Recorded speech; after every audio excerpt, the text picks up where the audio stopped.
Ladies and gentlemen, the discussion today is to discuss and present to you the ongoing refurbishment or repair or rehabilitation of Nigerian-owned refineries in Port Harcourt City in Rivers State, Nigeria.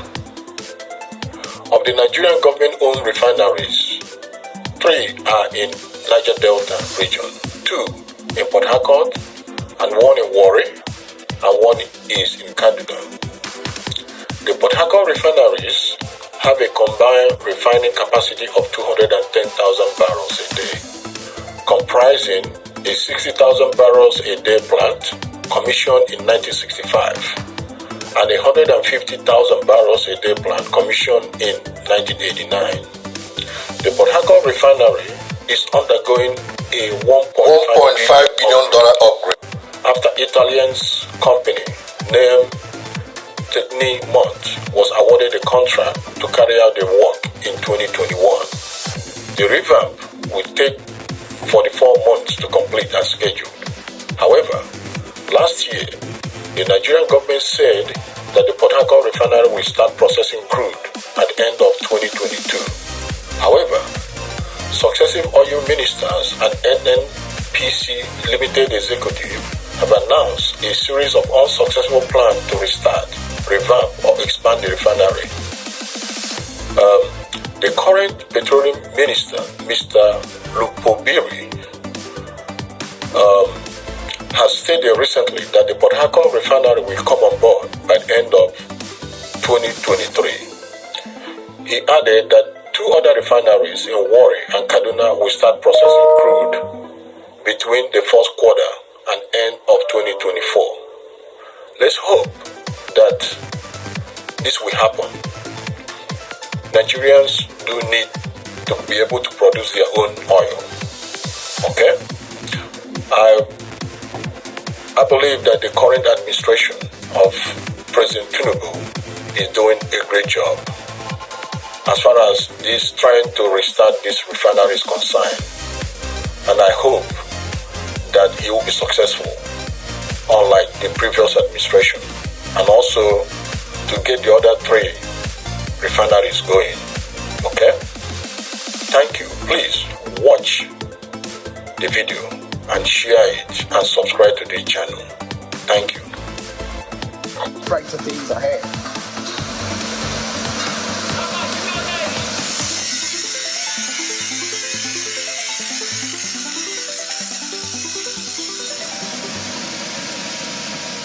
Signs and sounds of work returning to the refinery greets our ears as Channels Television's crew approach the plant.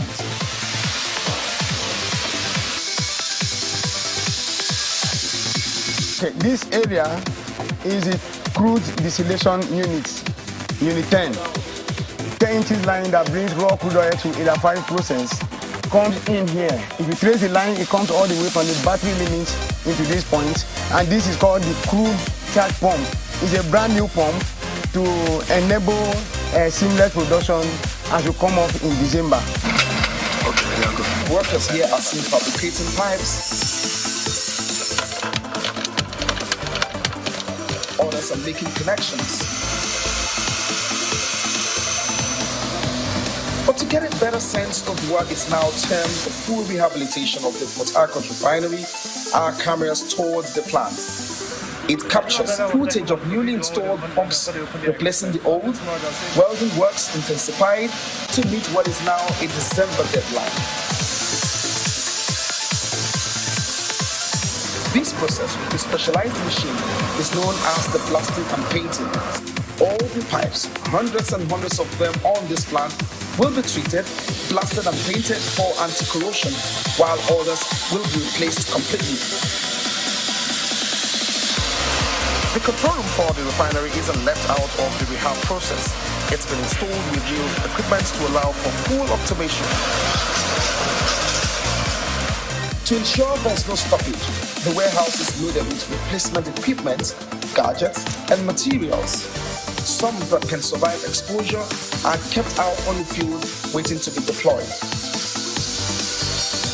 We cornered the man whose shoulder all of this lies on here on the complex, and he tells us more on the advancement with dinks of high optimism. When the old Port Harcourt Refinery comes on stream in December 2023, we are going to be sure we're going to get products out of it. We're going to get PMS, premium motor spirit.